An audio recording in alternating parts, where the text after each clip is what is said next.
obedecendo com a palavra de Deus. Tiago, capítulo 1, versículo 21. Portanto, despojando-vos de toda impureza e acúmulo de maldade, acolhei com mansidão a palavra em vós implantada, a qual é poderosa para salvar a vossa vida.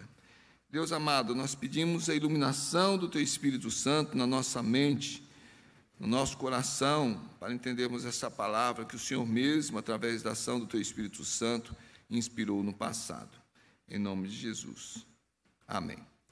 Tem muito debate ainda, muitos estudos a respeito da autoria desta carta, em função do jeito que os teólogos estudam, não é? Como foi escrito, como é que é o grego que foi usado aí, mas tudo indica que realmente foi o Tiago, irmão do Senhor, que é citado como membro da família do Senhor Jesus, e ele escreveu ali de Jerusalém, em torno dos anos 45 a 49 depois de Cristo, e ele liderava o trabalho naquele contexto em que a igreja estava sendo perseguida. Tiago viveu no período aí do tirano Herodes Antipas. Quando nós vamos lá para o texto de Atos, capítulo 12, versículos 1 e 2, nós temos o registro desse tirano matando muitos cristãos, inclusive o homônimo, né, dele, o irmão de João, o Tiago, que havia sido morto também na perseguição. Ele está bem nesse contexto de perseguição, e por isto ele faz essa carta para animar a igreja. Segundo a tradição, esse apóstolo Tiago, ele viveu na época dos outros apóstolos, e ele se destacou na liderança com Tiago, aliás, com Pedro e com João, sempre citado pelo Senhor. E ele foi um dos líderes da igreja. De uma forma interna, alguns acham que Tiago, capítulo 1, versículo 1, que abre a autoria, não existe nenhuma dúvida aí, Tiago, servo de Deus e do Senhor Jesus Cristo, às 12 tribos que se encontram na dispersão, saudações. Então ele cita aí, ele se dirige à igreja de uma forma conhecida, usando uma linguagem que o judeu conhecia. 12 tribos está ligada ao Antigo Testamento. E o modo de escrever, o modo que as palavras são usadas na carta, parece muito com o discurso registrado lá na primeira reunião de presbitério, que ocorreu em Atos, no capítulo 15, versículos 13 a 21. Então, ela é considerada uma epístola geral, porque, diferente de uma carta dirigida só para uma igreja específica, ele dirige a uma igreja que está sendo dispersa. Usa o termo 12 tribos, uma linguagem figurada, porque se dirige principalmente aos judeus cristãos que estão sendo esparramados por causa da perseguição, um período triste da história da igreja, já na arrancada, sendo perseguido, muitas pessoas sendo executadas. E essa carta ela tem uma característica peculiar, porque ela começa como carta, tem a saudação, mas se você olhar aí, ela termina de uma forma abrupta. E como toda carta tem um objetivo, Tiago fala de fé. O teor dessa carta é apresentada logo no início, aí no capítulo 1, versículos 2 a 4, quando ele escreve assim: Meus irmãos, tende por motivo de toda alegria o passar por várias provações, sabendo que a provação da vossa fé, uma vez confirmada, produz perseverança.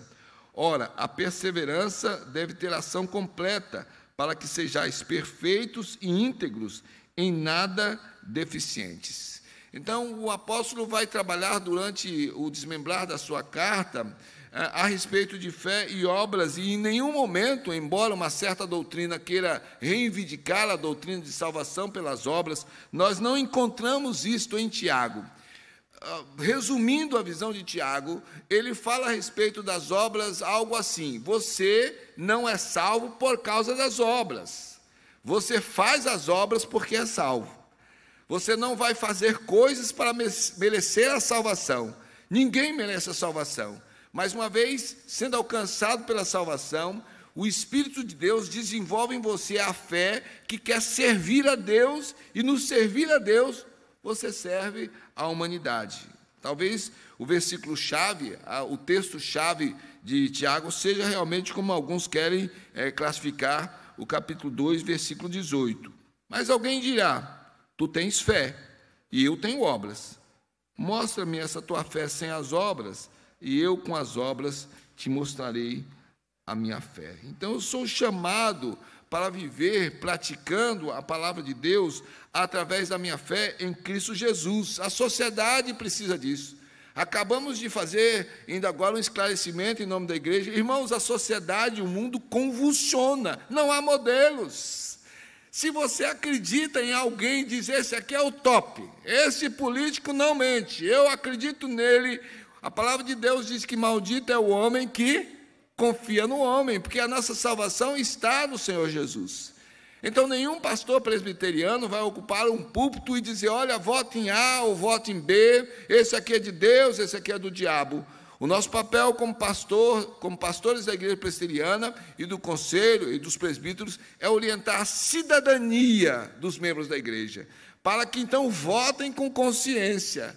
Não votem na pessoa simplesmente porque gosta da pessoa, porque se encanta com o discurso da pessoa, mas busque saber a ideologia da pessoa, o que é a proposta daquele partido, daquela pessoa, o que é que tem como projeto apresentado, se aproxima o máximo que for dos princípios do reino de Deus, que tenha alguma coerência com aquilo que nós temos da palavra. Sabe por quê? Porque o cristão é chamado para viver a sua fé, para testemunhar a sua fé. E nós queremos uma sociedade abençoada que tenha, na verdade, vozes que se levantam, não somente com palavras, mas com testemunho, com vida, que mostrem que aquilo que falam realmente está sendo vivido. Então, é nesse sentido que eu quero meditar com os irmãos nesta noite, crescendo com a palavra de Deus. Em primeiro lugar, como é que nós podemos crescer com a palavra de Deus? Morrendo cada vez mais para o pecado.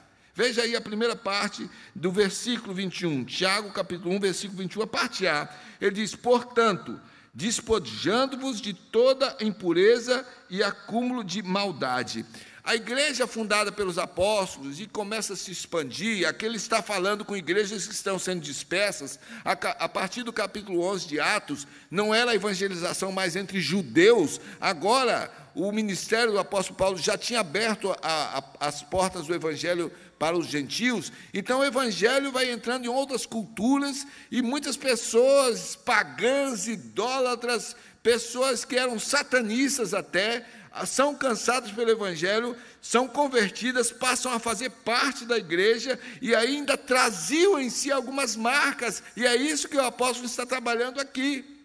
É preciso, ele diz que houvesse um despojamento daquilo que ele chama de impureza e acúmulo de maldade. Então, a ideia que ele passa é de que o cristão deveria se livrar de toda a carnalidade da sua velha natureza. Na verdade, essa era a linguagem dos apóstolos. Literalmente, eu era assim, me encontrei com Cristo Jesus e agora eu sou assim. Era isso. Eles chamavam para a transformação de vida. Neste evangelho da igreja primitiva, não cabia uma visão de inclusivismo que abraçava o pecado. Venha como está, era esta a chamada, mas seja transformado por este evangelho e tenha uma nova vida. Essa era a tônica dos evangelistas do primeiro século, que foi recuperado pelos reformadores e que o Tiago aborda nos versículos anteriores a esse versículo 21, no qual nós vamos meditar. Veja bem o que ele diz aí. Portanto, ele começa o versículo dizendo, no 21, dizendo, portanto, mas portanto o quê? Ele descortina antes, se você usar a sua Bíblia comigo agora aí, o meu irmão vai projetar aí alguns textos. Então, olha comigo, Tiago, capítulo 1, veja aí, versículos 1 a 4, ele faz um contraste entre sofrimento, presta atenção, ele vai descortinar um tanto de coisa para chegar nesse portanto. Então, dos versículos 1 a 4, ele fala do sofrimento e da perseverança, já lemos parte dele aqui. Então, o cristão é chamado não para uma vida de facilidade, Nesse tempo não se pregava, venha para o Evangelho e você não vai ter mais problema.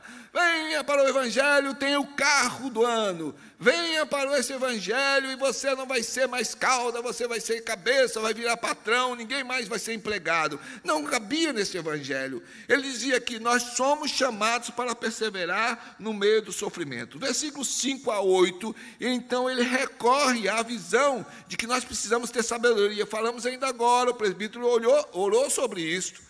Era preciso ter sabedoria, porque a igreja lidava com muita tensão nesse momento. Era preciso ter discernimento, e ele trata a falta de sabedoria como se fosse uma doença. Ora com fé, mas ora com fé. Não duvide, para que tenha sabedoria. Aí nos versículos 9 a 11, ele fala sobre as diferenças, os status sociais, rico e pobre, e a brevidade da vida.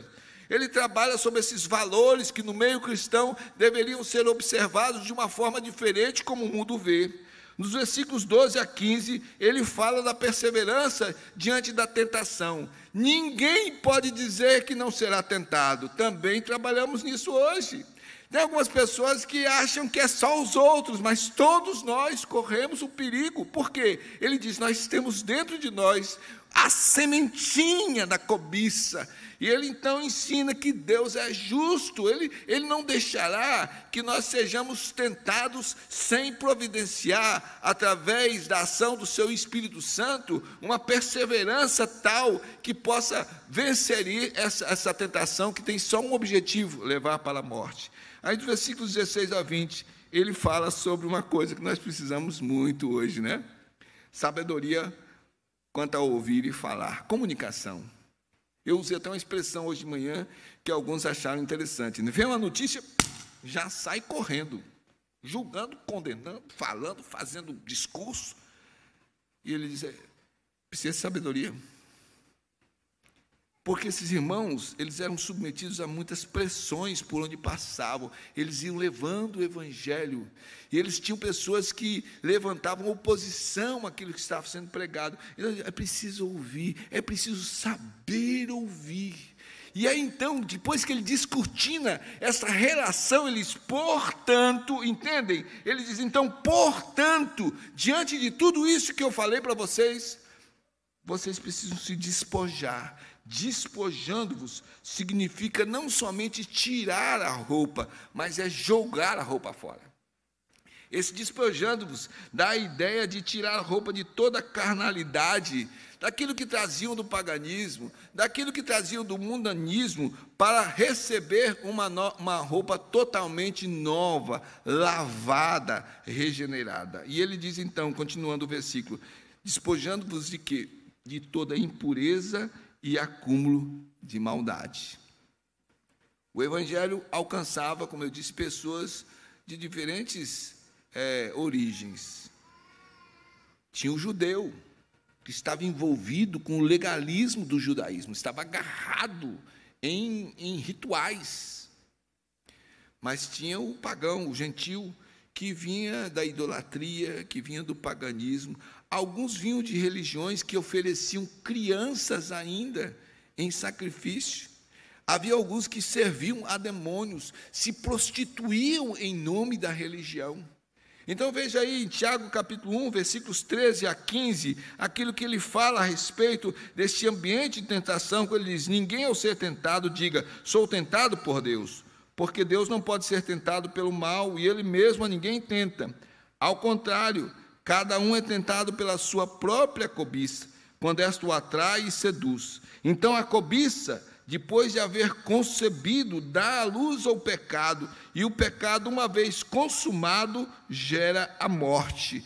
Este é o alerta do apóstolo à igreja que está se esparramando. Despojem-se dessas coisas, porque essas coisas trazem a semente daquilo que vai provocar a morte. Se uma vida de obediência vai levar à santificação, a vida manipulada pelo pecado vai arrastar para a morte cada vez mais, porque além de incentivar as obras da carne, tira totalmente da consciência da pessoa, cauteriza a consciência da pessoa, de modo que ela entende que pode ser religiosa e ao mesmo tempo conviver com o pecado. É essa a preocupação do apóstolo. Ele está falando a uma igreja que está se esparramando para chegar até os confins da terra. Ele sabia dessa ordem do Senhor Jesus.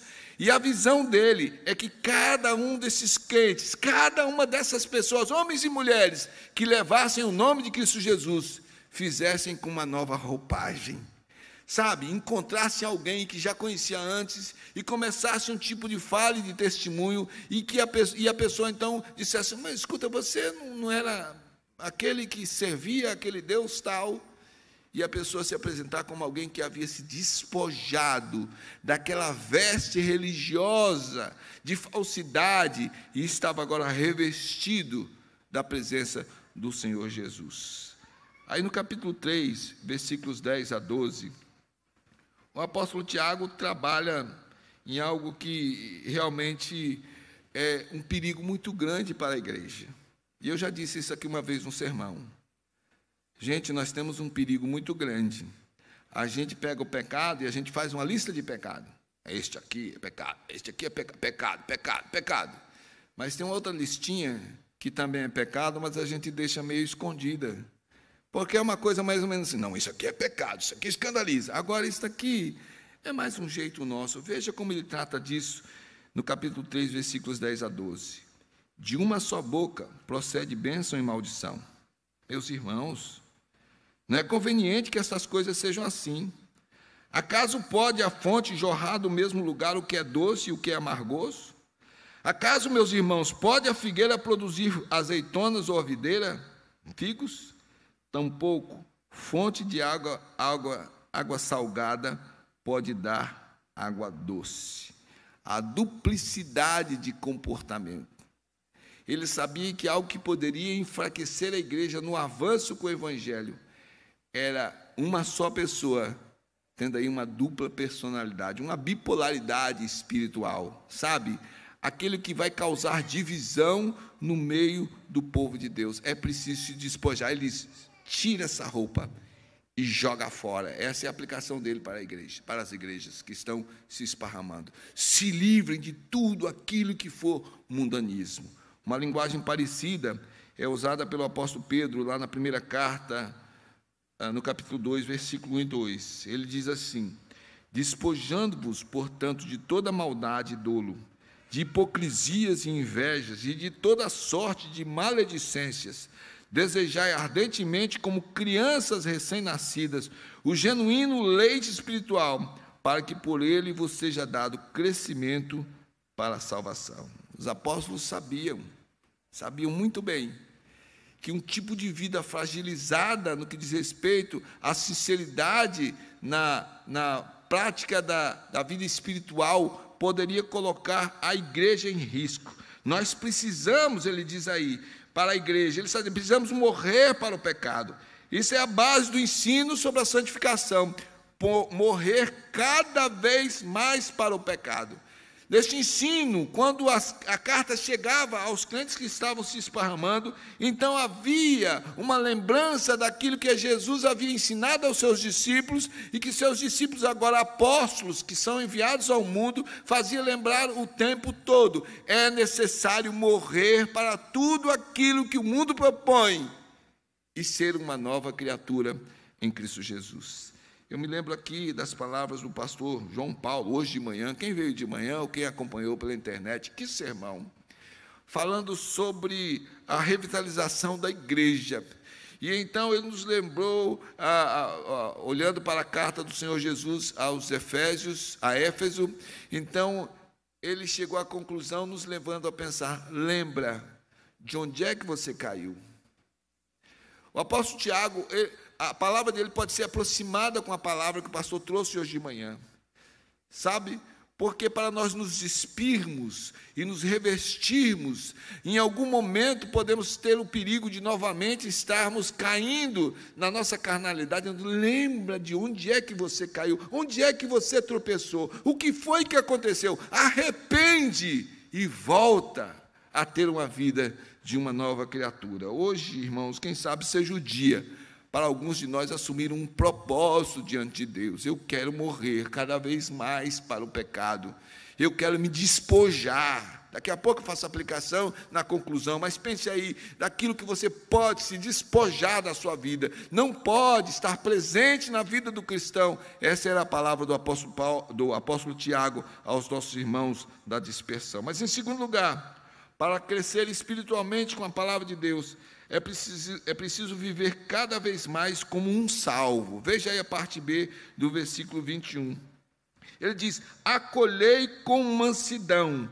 Esse termo, irmãos, receba realmente sem resistência alguma, mas não é a palavra de homens.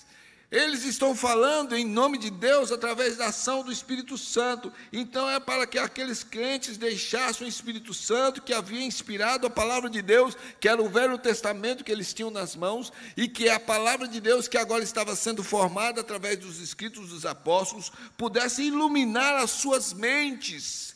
Não era a palavra de homens, são homens chamados por Deus. A credencial é de apóstolo, a credencial é de servo, que está falando em nome de Deus. Então era necessário que esses crentes fortalecessem a sua vida espiritual, passando por uma transformação silenciosa, de dentro para fora, através da ação do Espírito Santo. Não tinha como aqueles crentes se arvorarem no seu próprio intelecto. Um dos pastores que me substituiu aqui durante a minha doença foi o pastor Gabriel, e eu me lembro que ele pregou a respeito disto. Nós não temos o pensamento próprio, o livre pensamento não é do crente. Quando nós falamos em livre pensamento, é o nosso modo de pensar, mas tem que estar cativo e submisso à vontade do Espírito Santo de Deus. Então, esses crentes são chamados a aceitarem, a receberem sem nenhuma resistência aquilo que vinha de Deus. Lembra? Por isso nós oramos por discernimento. A igreja precisava discernir porque havia falsos mestres. Havia pessoas espalhando falsas doutrinas. O crente não poderia acolher com mansidão falsos ensinos, mas tinham que acolher com mansidão aquilo que vinha de Deus. Veja Tiago, capítulo 1, versículo 13. Ele diz aí, quem entre vós é sábio e inteligente? Mostre em mansidão de sabedoria, mediante condigno proceder as suas obras. Acolher com mansidão significava deixar o Espírito Santo fazer o trabalho no coração, na vida interior, de tal forma que pudesse expressar através do testemunho que eram novas criaturas. Irmãos, aqui, essa palavra de Tiago está sendo dirigida a pessoas que estavam morrendo, como espetáculo para o mundo. A tradição diz que apenas o apóstolo João não morreu, ou executado, ou com pressão psicológica ou por perseguição. Os outros apóstolos passaram somente João. É esta a realidade, que era necessário que a palavra estivesse, sendo acolhida de tal forma que pudesse fortalecer diante do perigo da morte. E ele diz, acolhei com mansidão o quê? Continue aí comigo no versículo, ele diz, a palavra em vós implantada.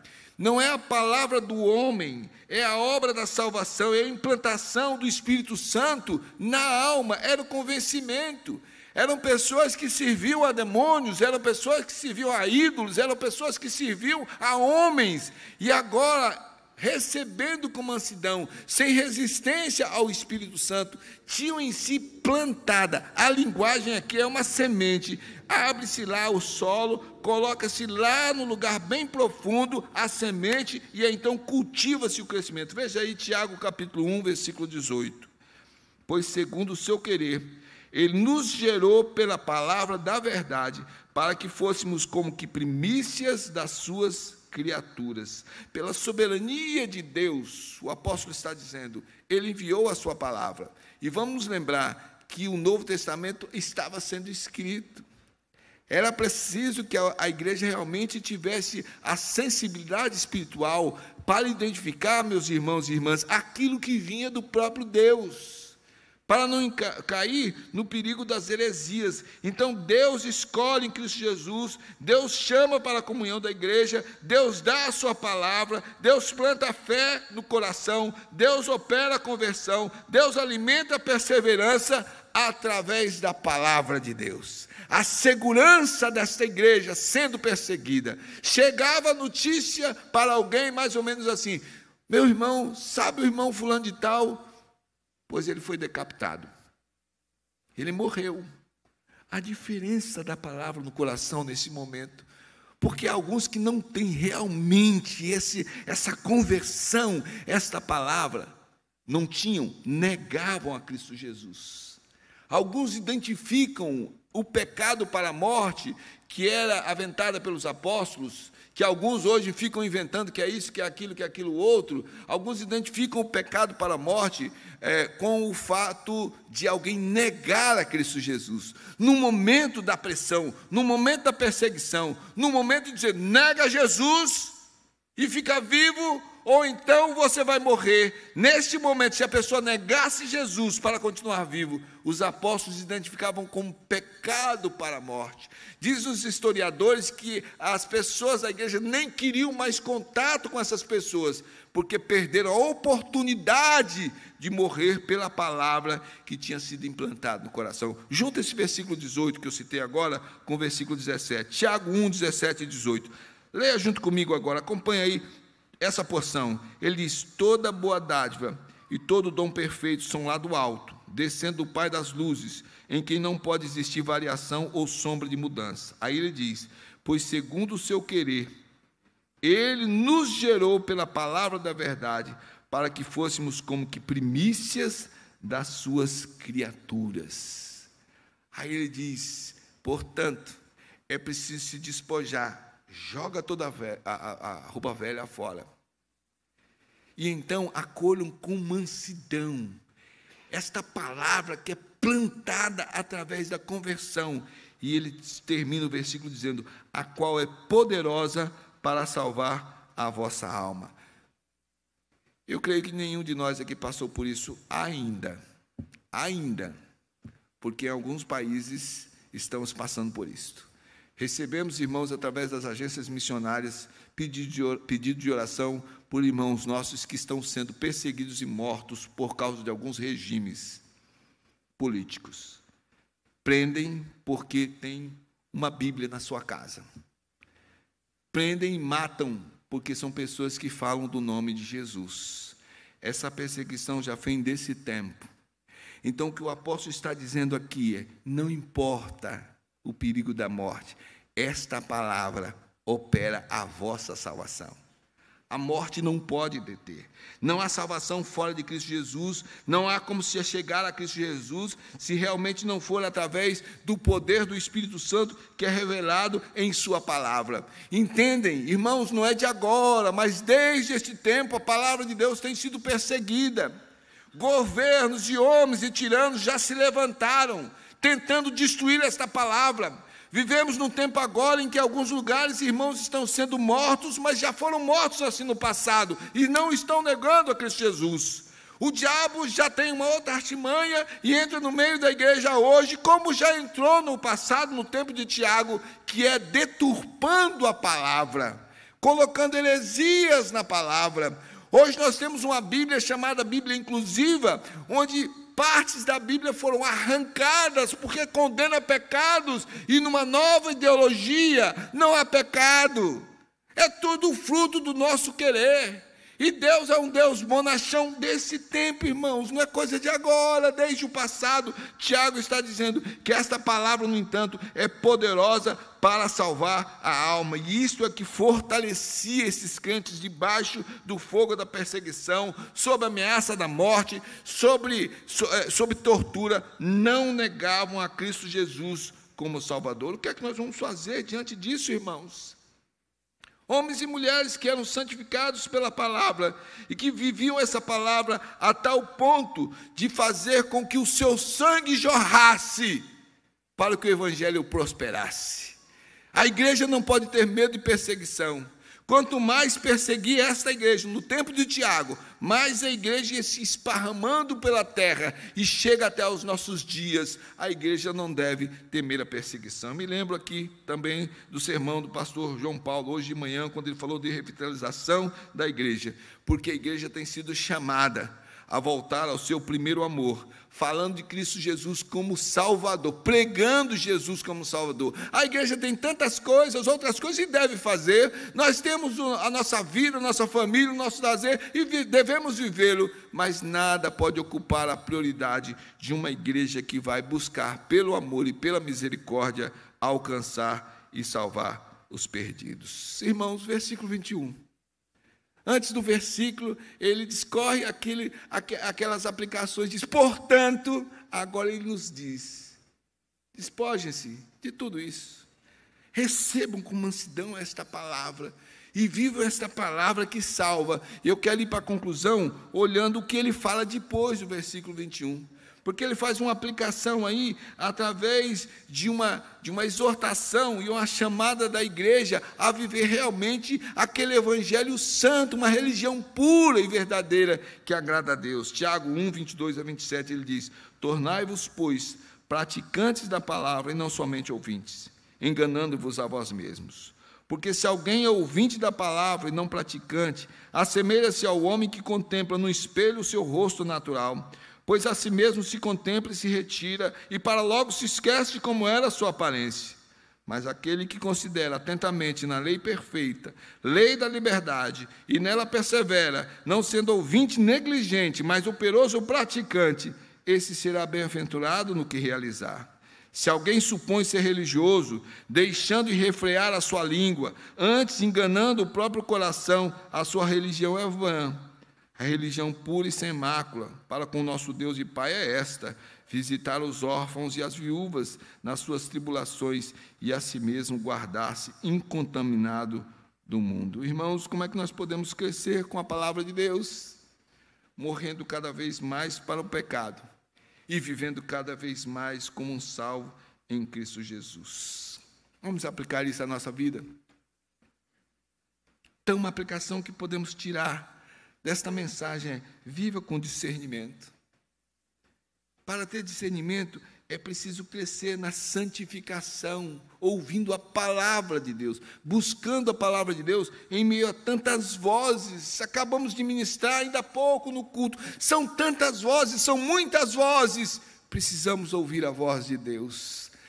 Tiago é um instrumento na mão de Deus que fala para a igreja que está sendo dispersa. Esta igreja ouviu a voz do Senhor Jesus e por isso, mesmo com alguns morrendo foram em frente, o evangelho foi pregado.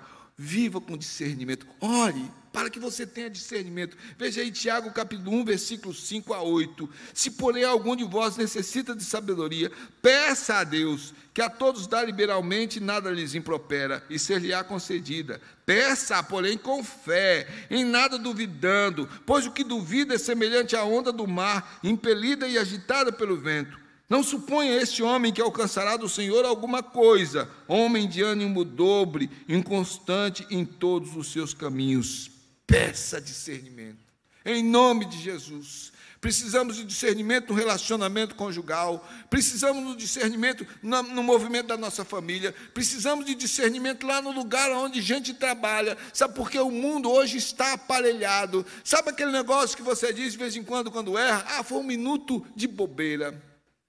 Pastor Edson Queiroz, no livro A Igreja Local e Missões, ele diz que para cada minuto de bobeira que nós dizemos que temos, o diabo tem uma força bem armada, bem equipada de demônios, esperando a oportunidade para poder agir.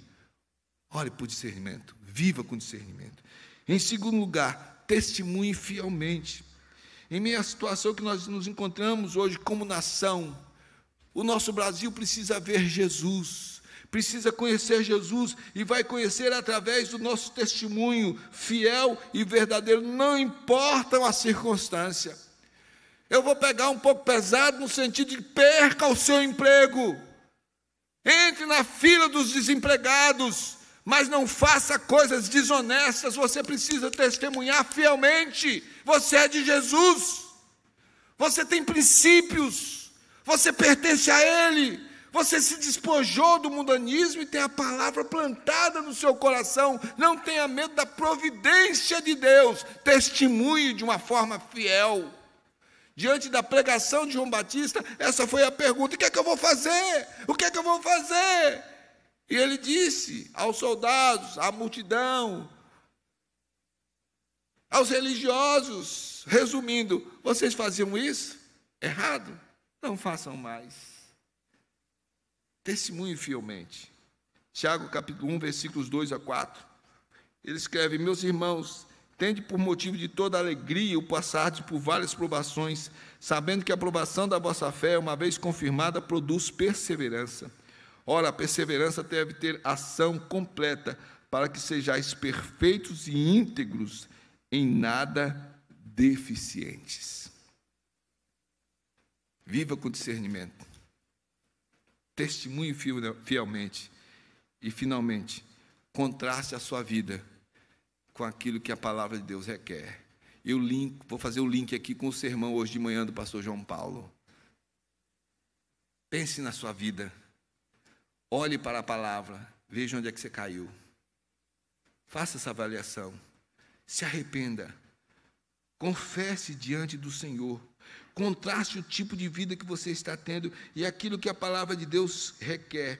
E então deseja ardentemente no seu coração pertencer a uma igreja cujos crentes são revestidos de santidade, porque vivem na prática aquilo que o Espírito Santo nos dá a conhecer através da sua palavra. Não vou conseguir falar bonito como o pastor João Paulo falou hoje de manhã. Ele falou sobre ortodoxia e ortopraxia. Ortodoxia é a palavra, irmãos. É o conhecimento dos dogmas, dos ensinos, das doutrinas. E veja bem que ele deixou claro, não estamos condenando isso. A condenação é quando se vive isso e se esquece da ortopraxia, que é a prática. É falar, é conhecer, mas praticar. Porque a ortodoxia se torna algo frio, infrutífero, quando não está debaixo da graça, que mostra o amor e a compaixão. Veja aí Tiago, capítulo 1, versículo 12. Ele diz: bem-aventurado o homem que suporta com perseverança a aprovação, porque depois de ter sido aprovado, receberá a coroa da vida, a qual o Senhor prometeu aos que o amam. Gente do louvor, eu vou fazer aquilo de novo. Vamos de surpresa. Esse último que vocês cantaram agora, é o Peregrinando, é esse? É o Brilho Celeste, na versão nova? Vem aqui, pode ir dando os acordes. Está o pessoal aí? Ninguém lá com bebê? Porque tem uns que são pais, né? Está todo mundo. É possível, Vanessa? É? Vem aqui para frente, que eu quero fazer essa aplicação final. Irmãos, nós somos chamados para crescermos com a palavra de Deus. Como? Você vai chegar na sua casa. Você aí que está nos visitando, quem chega na sua casa e diz: você foi na igreja? Fui. E quem pregou lá? O pastor pregou. O que ele falou? Aí falou muito de Deus. Falou da Bíblia. Né? Eu gostaria que você saísse daqui com essa mensagem na cabeça. Eu preciso crescer na palavra de Deus. Como? Morrendo cada vez mais para o pecado. E crescendo cada vez mais como um salvo. Alguém que realmente testemunha a sua fé em Cristo Jesus. Nós somos peregrinos aqui neste mundo. Estamos de passagem. E essa carta vem lá do passado. Foi destinada às igrejas que estavam se esparramando. A igreja continua se esparramando hoje. Alguns estavam sendo perseguidos e mortos. A igreja está sendo perseguida e morta hoje. Não se engane, o Brasil ainda não está nesse ponto de algumas nações, mas de uma forma sublimada, é assim? Mensagem subliminar. De uma forma subliminar, estamos sendo perseguidos, irmãos. O evangelho virou motivo de piada. Os crentes têm sido hoje colocados como alvos de crítica. É por isso que incomoda muito quando alguém chega no governo, mas com testemunho. Sabe por quê? Vai condenar o erro e vai apontar o pecado. Não estou aqui militando em favor do pastor Milton, me entenda, porque não é só ele, há outros. E como igreja, nós devemos orar por aqueles que estão tentando testemunhar. Porque eu tenho para mim que o nosso jovem ministro, aí ministro André Mendonça, ele tem enfrentado um empecilho. Sabe qual? A igreja.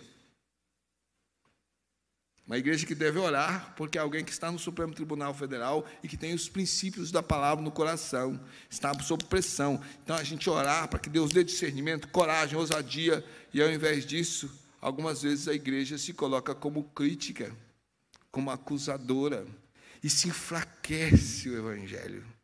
Eu me lembro da saudação do apóstolo Paulo: os da casa de César te saúdam. Olha, quem era César? O Império Romano, que dominava na base da espada e da violência. O evangelho entrou e Paulo diz: tem muita gente convertida lá. E esses convertidos saúdam, estão nas forças de César, mas pertencem a Cristo Jesus. E no momento que se requerer deles, vão morrer por causa de Cristo Jesus. Somos peregrinos. Alguns podem estar nas altas esferas de governo, você está aí na empresa onde você trabalha, a moçada está na faculdade, cada um de nós ocupamos um espaço na sociedade e somos chamados para sermos embaixadores de Cristo Jesus. E a palavra é esta: olha, considera todas essas coisas que estão na palavra, despoja de tudo aquilo que é mundanismo, aceita sem resistência os princípios da palavra, porque esta palavra é a única que pode nos salvar. Para mais informações e novidades, siga nossas redes sociais e fique por dentro de tudo. Igreja Presbiteriana de Fortaleza, há 139 anos, evangelizando e transformando vidas.